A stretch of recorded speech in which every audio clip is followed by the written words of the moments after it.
Olá, hoje o nosso papo com especialista será com a doutora Richaele Esteves Ferreira. Tudo bom? Tudo bem. Gastroenterologista especializada em endoscopia digestiva. O tema que vamos abordar aqui hoje, de uma forma tranquila e transparente, é o refluxo gastroesofágico. E a principal dúvida é como ela comete, por quê, o que seria, ou seja, vamos passear aí nessas dúvidas. Bom, primeiramente eu gostaria de agradecer o convite, é um prazer participar desse projeto e te parabenizar pela iniciativa, que eu acho que é uma maneira de trazer informação para a população em geral e auxiliar os colegas profissionais de saúde no manejo do tratamento dos seus pacientes no dia a dia. Bom, o refluxo ele é muito prevalente, ele é um problema que é muito comum no atendimento do gastroenterologista no seu dia a dia. Existem situações típicas relacionadas à alimentação, mas eu gosto de pontuar bastante a presença do estresse e de alergias alimentares que às vezes são esquecidas durante a abordagem do tratamento e no acompanhamento.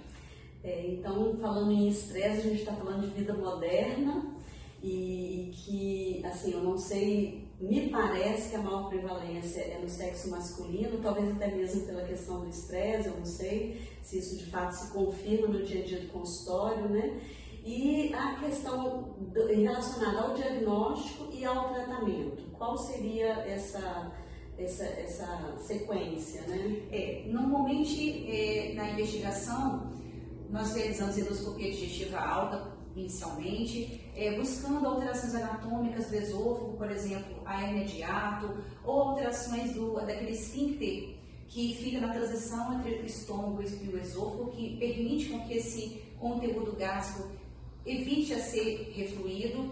E o que acontece na questão do estresse? A pessoa se alimenta, o organismo ele transfere energia para situações de luta e fuga, O organismo não consegue diferenciar situações de estresse psicológico e estresse físico. Então, a energia é direcionada para o raciocínio, para os músculos, para o coração, e aí a produção de enzimas digestivas são diminuída. Então, o paciente come, às vezes pela correria, pelo estresse mesmo, ele não mastiga de forma adequada, aquele alimento chega no estômago e, às vezes, em partículas maiores e com essa produção de enzimas diminuída, ele não é digerido de forma adequada. Aquilo fermenta e reflui. Então, por isso que é tão comum. Os principais sintomas, então, que a pessoa que está nos ouvindo pode se avaliar, Muitas vezes ela não teve oportunidade ainda de consultar um médico.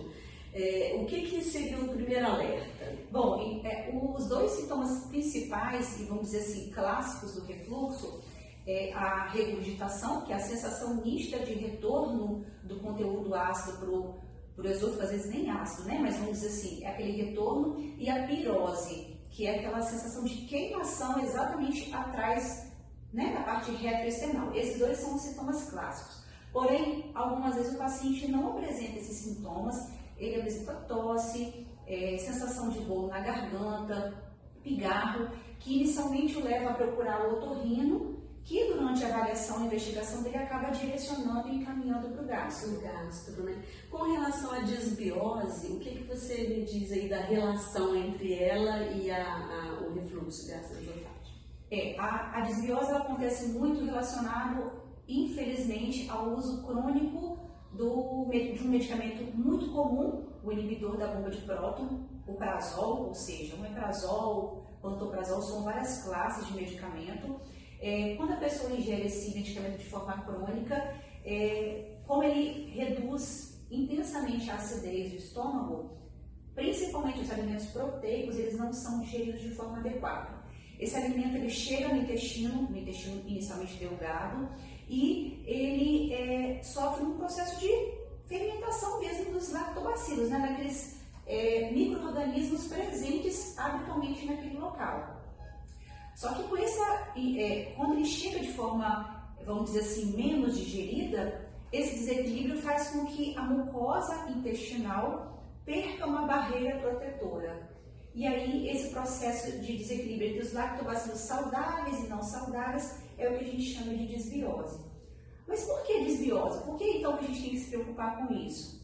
que essa é a origem de muitas doenças crônicas. Por exemplo, a doença autoimune, que a gente sabe da sua importância na cronicidade, talvez na perda da qualidade de vida do paciente, ela tem inicialmente vamos dizer assim, essa causa. Entendi.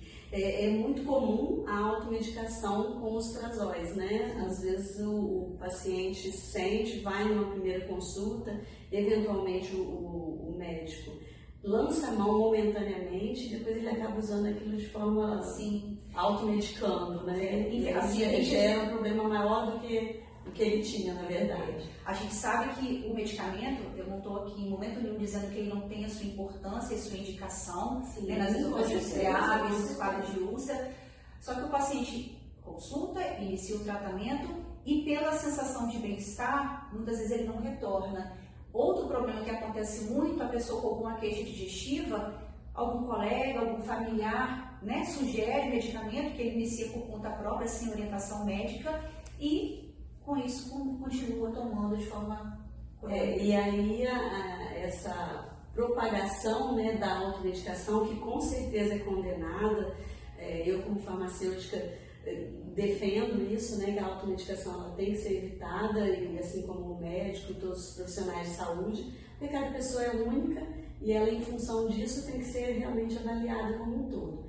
Por que essa dificuldade das pessoas que fazem o uso do prazol de abandoná-lo? Bom, como a pessoa usa de forma prolongada, ela não consegue fazer isso sozinha. Normalmente, porque o medicamento, como ele reduz essa acidez, se a pessoa suspende de forma abrupta, aquele aumento do ácido retorna e aí a pessoa não tolera. Então, toda retirada desse medicamento, claro, se ele já está sendo usado há muito tempo, tem que ser feito com um profissional da saúde para ser feito um desmame progressivo. Aí sim o paciente consegue tolerar essa retirada e, claro, por que é feito? Tratar e é necessário durante essa retirada mudança de estilo de vida. Retirada dos alimentos causadores. É o que eu ia perguntar, a importância da alimentação nesse controle. Se a gente começou de alergia, durante o atendimento a gente tem que conversar com o paciente, saber da rotina dele, quais são os alimentos que ele ingere, na maior parte das vezes, se existe algum alimento que ele notou como causador de sintoma, e aí sim, na abordagem, tentar retirar esses alimentos durante o tratamento. Às vezes as pessoas não se dão conta, não prestam atenção no dia a dia delas, o que está provocando aquela crise ou aquele sintoma ou que possa estar agravando, né? Tem algum alimento que é mais comum ele provocar? Sim, existem os alimentos clássicos que todo paciente já chega comentando: olha, doutora, eu já estou evitando o café, estou evitando os alimentos gordurosos, estou evitando os alimentos ácidos, mas eu gosto de pontuar bastante na consulta a ingestão do trigo. Existem alimentos clássicos causadores de alergia, mas o trigo hoje em dia é um grande causador, não necessariamente por conta do glúten, mas pela contaminação da farinha. Então isso é importante ser colocado e tentado avaliar durante o atendimento. Olha, eu queria agradecer muito a oportunidade de estar conversando aqui com a doutora. Eu acredito que tenhamos passado informações de grande relevância, tanto no sentido preventivo quanto no sentido do cuidado com a saúde. E agradecer muito aqui estar conosco nesse papo com o especialista. Eu que agradeço, foi um prazer.